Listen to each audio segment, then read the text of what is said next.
It's a pleasure to be here today. You know, if there's one thing that we know about the technology that we use every day, is that it profoundly changes our behaviors. And so what I've done over the past several years is to look at these companies that tend to meet a certain pattern. See if you recognize a company that meets this description. It typically starts out as a toy, a nice to have, perhaps a feature of somebody else's product.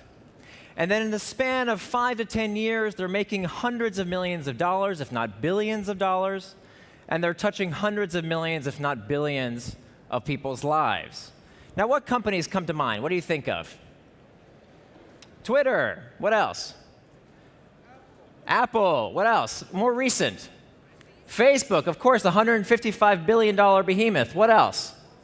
WhatsApp, right. $19 billion acquisition for that company.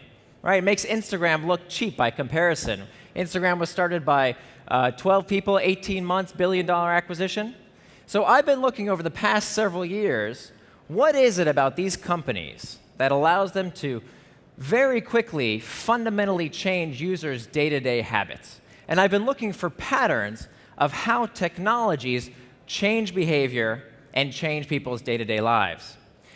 And I've been studying this phenomenon of habits, these behaviors that are done with little or no conscious thought. It turns out that about 50% of what you do day in and day out, whether you like it or not, is done with little or no conscious thought, purely out of habit. And I think that we're on the precipice of an age where we can use habits for good. And I'm not alone. There's an explosion of companies where I live in Silicon Valley and around the world that are using the psychology of habit design to help people live happier, healthier, more fulfilling, more connected lives. And that's what I want to help you do today. I'm going to share with you this pattern that I've found is endemic to habit-forming technologies.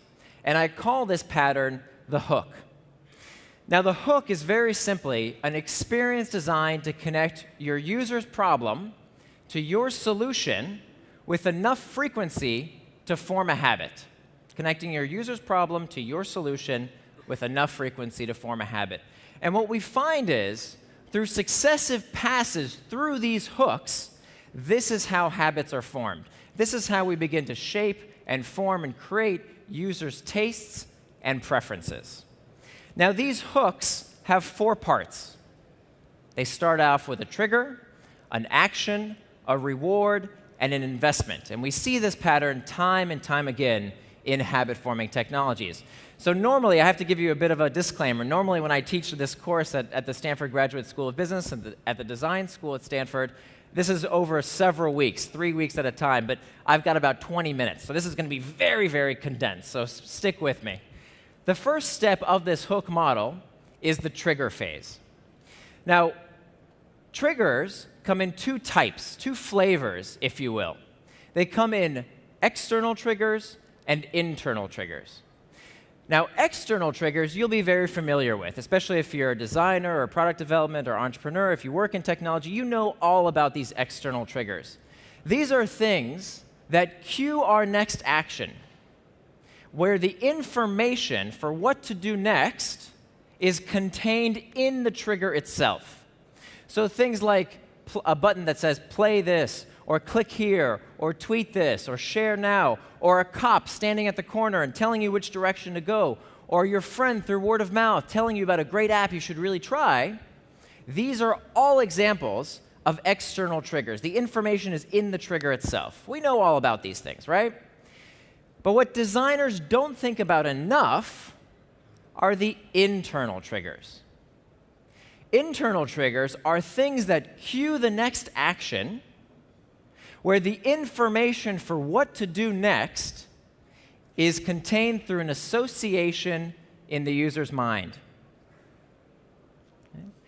And it turns out that what we do in response to being in a certain place, a situation, a routine, and most frequently, emotions, dictates our habits just as reliably as those external triggers. So what we do when we're feeling lonesome or indecisive or bored or stressed or dissatisfied or lost, what we do in response to these emotions can dictate our habits. The foundation of these habits are these internal triggers. And if you notice, these emotions are negative emotions.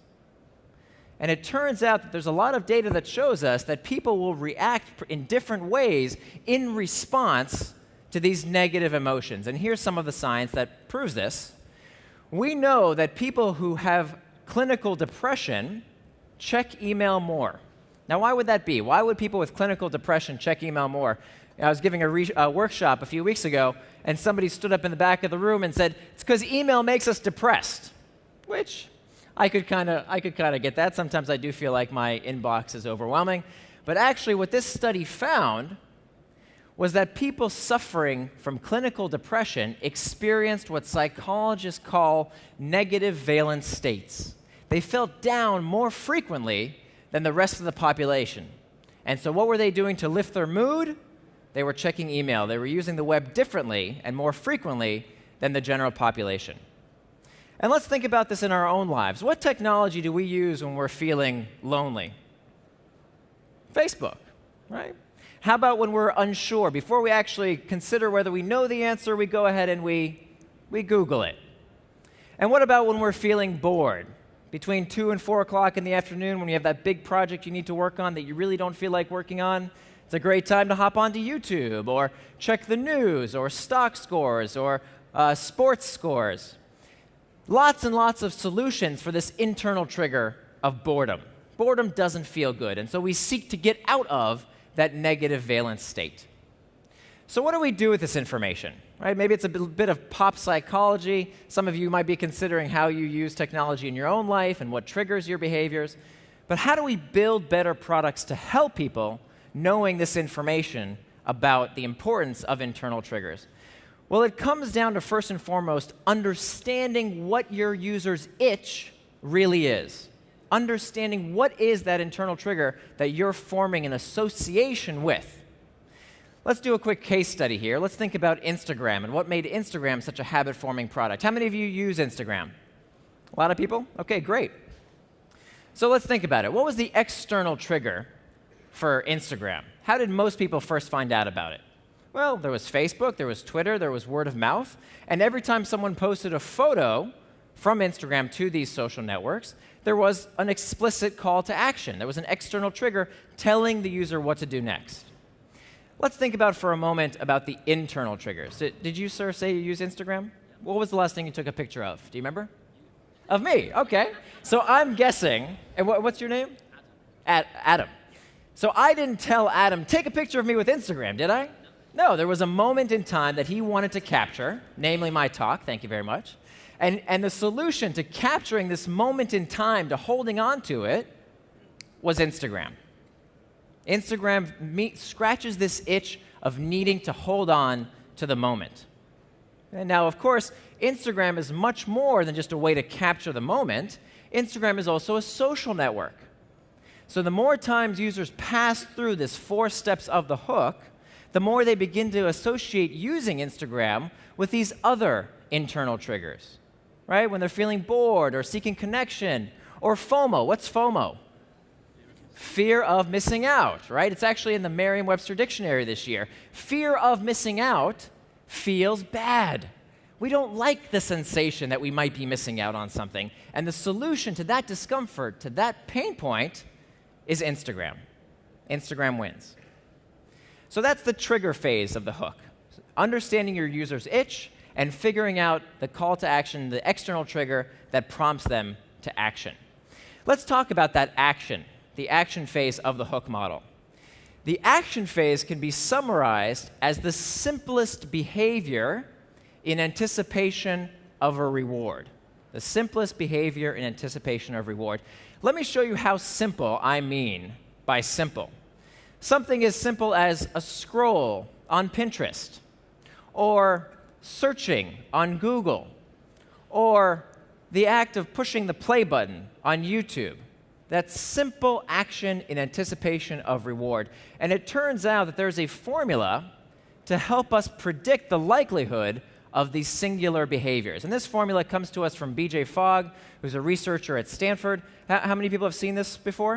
A few folks? Okay, good. So for those of you who aren't familiar with it, Fogg posits that for any human behavior, as represented by B, we need three things for this behavior to occur. This is online as well as offline, doesn't matter. Any human behavior requires these three things: sufficient motivation, sufficient ability — ability is how easy or difficult something is — and a trigger must be present. We talked about triggers. So let's talk about motivation for a minute. Motivation, according to Edward Deci, the father of self-determination theory, is the energy for action, how much we want to do something. And psychologists have been arguing about the nature of motivation for decades and decades, but I think Fogg gives us these 6 levers which are useful in a startup context. That when we think about how do we change user motivation, it really comes down to these 6 basic levers to increase or decrease motivation. That all human beings seek pleasure and avoid pain. We seek hope and avoid fear. We seek social acceptance and we avoid social rejection. So there's a lot more about motivation and all these concepts in my book, but that's just a quick overview of these 6 levers. Let's talk about ability for a minute.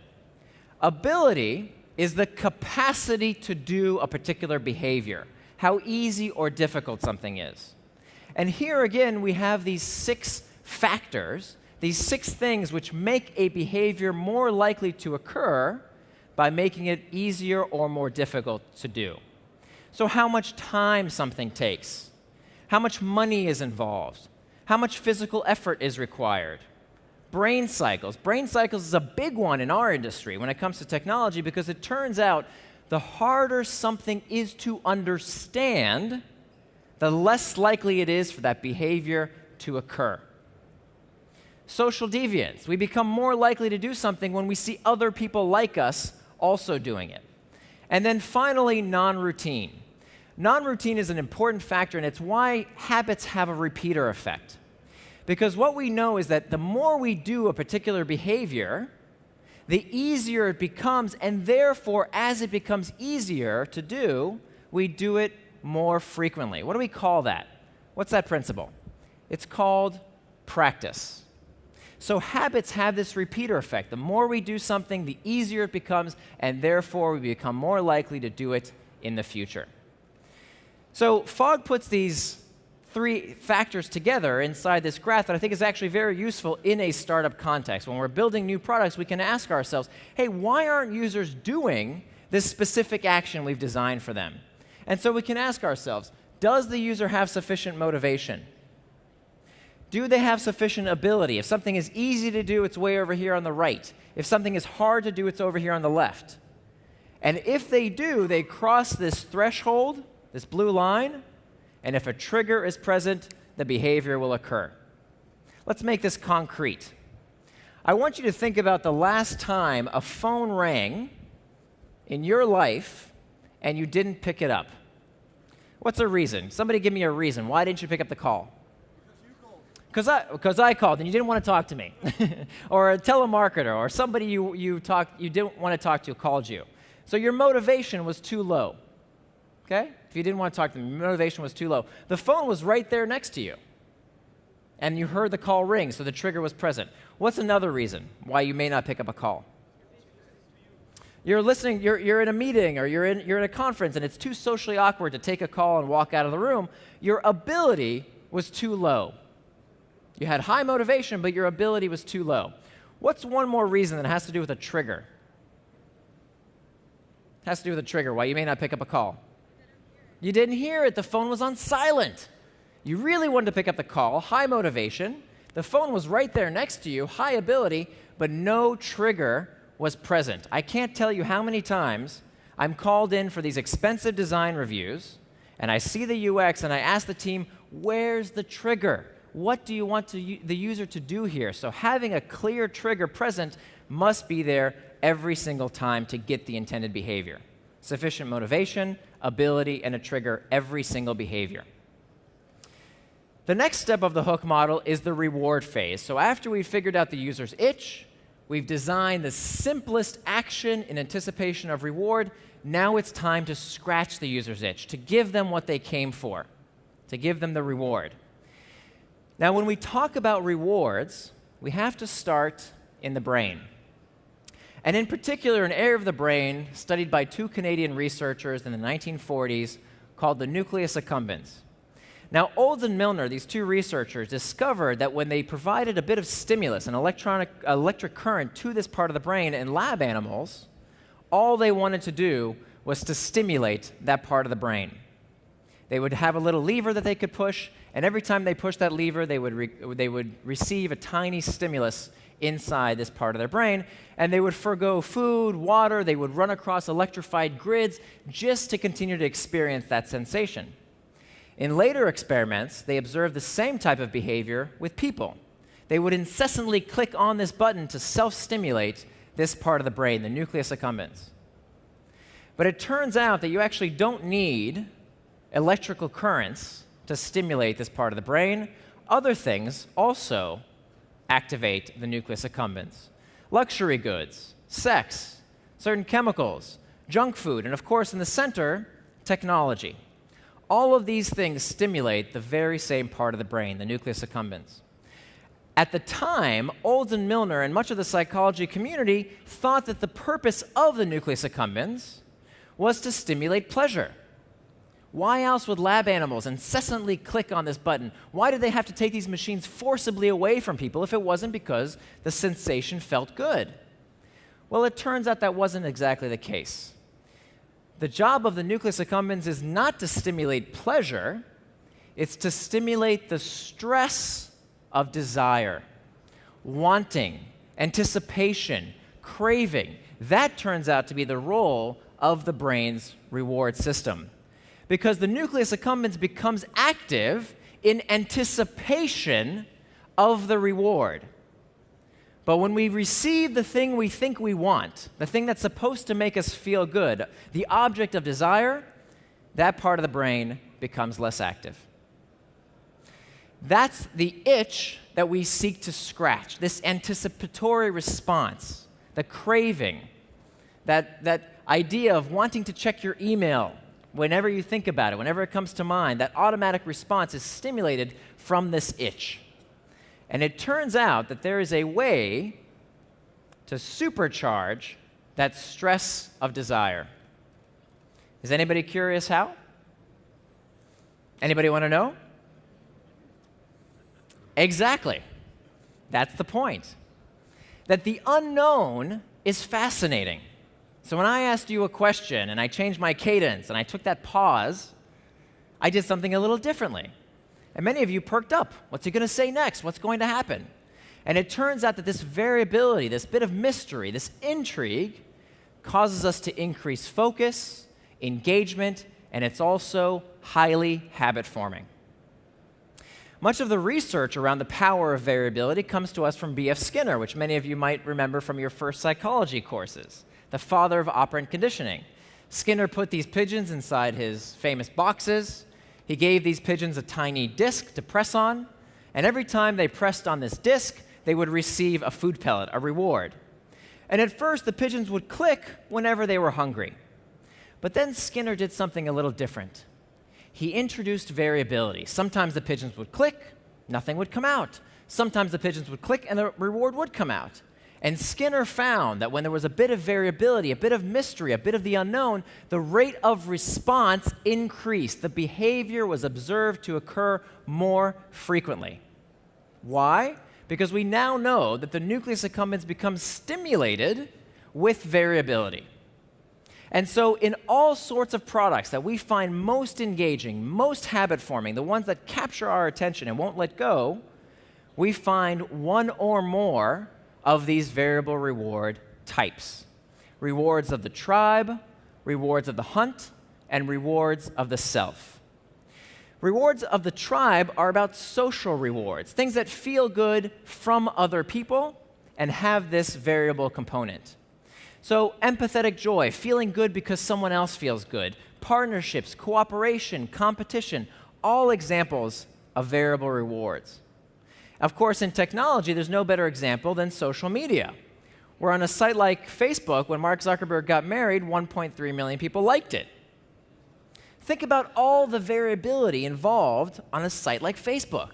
What am I going to find when I open my news feed? What did people post? How many people liked it? What do the comments say? Very high degree of variability involved with what I might find using a social network. Stack Overflow. How many of you here use Stack Overflow? I'm guessing a lot of you, right? For those of you who don't use it, Stack Overflow is the world's largest technical question and answer site. 5,000 questions get answered every single day, and this is technical documentation. Why? Why do people do it? Well, what happens when you post your answer to Stack Overflow? What happens to your answer? It gets upvoted or downvoted. And every time it gets upvoted, you earn points. And these points translate into badges. But these badges aren't something that you just post on your wall for aesthetic reasons. These badges confer status in your community, the people whose opinions you care about, your fellow engineers. It's a form of social reinforcement that has this variable component. There's this bit of mystery involved. Next comes the search for resources, rewards of the hunt. Rewards of the hunt stem from our primal search for food and resources. And of course, today, these things are bought with money. So when we think about gambling, the variable reward is, of course, about money. That's what comes out of these machines. But what many people don't consider is that information can also be a form of variable reward. So the reward of the hunt can be demonstrated in the feed. Think about why the feed is so prevalent today. Why is it that every technology product seems to have this type of feed mechanism? Well, let's think about it. Let's look at Twitter. That first thing is not very interesting. The second thing is not very interesting. But, oh, the third, that's interesting. And so if I want more, what do I have to do? I just scroll, right? So this becomes very similar to this. Both variable rewards of the hunt. This endless search, searching and searching and searching. Never done searching. Finally is the search for self-achievement, what I call rewards of the self. Rewards of the self are things that have an element of variability, feel good, but don't come from other people and aren't about these material or information rewards. So intrinsic motivators. Things like mastery, competency, consistency, control, these are examples of rewards of the self. So if you think about gameplay, getting to the next level, the next accomplishment is all about this search for mastery and competency. And if you say to yourself, yeah, but I don't really play video games, that's not really for me, I bet you play this game every day. Checking that unread message, clearing your box, finishing your to-do list, checking that jewel icon on an app is all about this variable reward of the self. Mastery, consistency, competency, and control. Because the purpose of variable rewards is to scratch the user's itch, to give them what they came for, but leave them wanting more. Right? Some type of element of mystery to keep them curious about what they might find the next time they engage. So we figured out the user's itch in the trigger phase. Then comes the simplest behavior in anticipation of reward, the action phase. Then comes the reward, and finally, the investment phase. Now, the investment phase is the part of the hook that I think most startups neglect. The investment phase is all about future rewards, not about immediate gratification. That's what the action phase is about. But the investment phase is about some kind of future reward. And the investment phase increases the likelihood of the next pass through the hook in two ways. Number one, investments load the next trigger. Investments load the next trigger. So when I send a message on WhatsApp, and by the way, this slide was in my deck way before the acquisition, but when I send a message on WhatsApp, I don't get anything. What happens? What's my immediate reward? Nothing. What I'm doing is investing in one of these. Right? Every time I send a message, I become more likely to use this technology, this platform, because I'll get one of these. I've loaded the next trigger. That jewel icon from someone's reply brings me back into the app and takes me through these 4 steps of the hook again. That's the next external trigger. So that's the first thing that investments do. They load the next trigger. The second way investments increase the likelihood of the next pass is by storing value. One of the reasons I love working in technology is because unlike things made of atoms, things in the physical world, like our computers and our phones and the chairs you're sitting on and everything that's made out of real things, these things depreciate, right? They lose value the more they're used. But habit-forming technology has the opportunity to appreciate, to become more valuable with use. And it does this through this principle of stored value. That the more content I add to a product like iTunes, the more valuable it becomes to me as my one and only music library. The more data I put into Mint.com or any other personal finance software, the more valuable the product becomes, the more data I put in, the more stored value in that product. Followers, the more followers I have, for instance, on a site like Twitter, the more valuable the product becomes as a way to reach my audience. So if Twitter sent out an email tomorrow and said, hey, guess what, we're going to start charging you for Twitter, who's more likely to send in the check? Someone with 10 followers or 10,000 followers? Of course, it's the person with 10,000 followers. The product becomes more valuable the more stored value in the form of followers that we accrue. And then finally, reputation. Now, reputation is a form of stored value that users can literally take to the bank. So the higher reputation I have on sites like TaskRabbit or eBay or Airbnb, the higher price I can sell my products and services. And how likely is it that a competitor can sweep in and take me away? Pretty unlikely, pretty tough to do, because I've spent all this time investing in my reputation. I've accrued all this stored value. So that's the 4 steps of the hook model, these experiences designed to connect your user's problem to your solution with enough frequency to form a habit. And through these hooks, done in series, this is how users' preferences and attitudes are shaped. This is how habits are formed with our technologies. Now, I need to apologize because that was a lot. I gave you a word of warning that was going to be a lot of information. So if you're a bit overwhelmed, the good news is that the organizers of this conference have bought 100 books that will be given out for free right at the break, and happy to sign those for you. It's also available on Amazon. But the 5 fundamental questions that you should be answering for yourself to ask whether your product has the potential to form habits is, number 1, what's the user's itch? What's the internal trigger that your product is addressing? Number 2, what's the external trigger that prompts the next action? Number 3, what's the simplest behavior done in anticipation of reward? Number 4, is the reward fulfilling and yet leaves the user wanting more? And then finally, what's the bit of work done to increase the likelihood of the next pass? Now, before I go, there's one more thing I want to talk about. The morality of manipulation. That we need to be honest with ourselves here, that designing habit-forming products is a form of user manipulation. And that the products that we're building, our technologies, are the ones that users are taking with them to bed every night. They're the first thing that people are reaching for before they even say good morning to their loved ones. And as Ian Bogo said, our technologies are quite possibly becoming the cigarettes of this century. So what responsibility do we as designers, as entrepreneurs, as investors have to shape people's lives using these technologies? Well, I think it's time to use the psychology of habit design for good.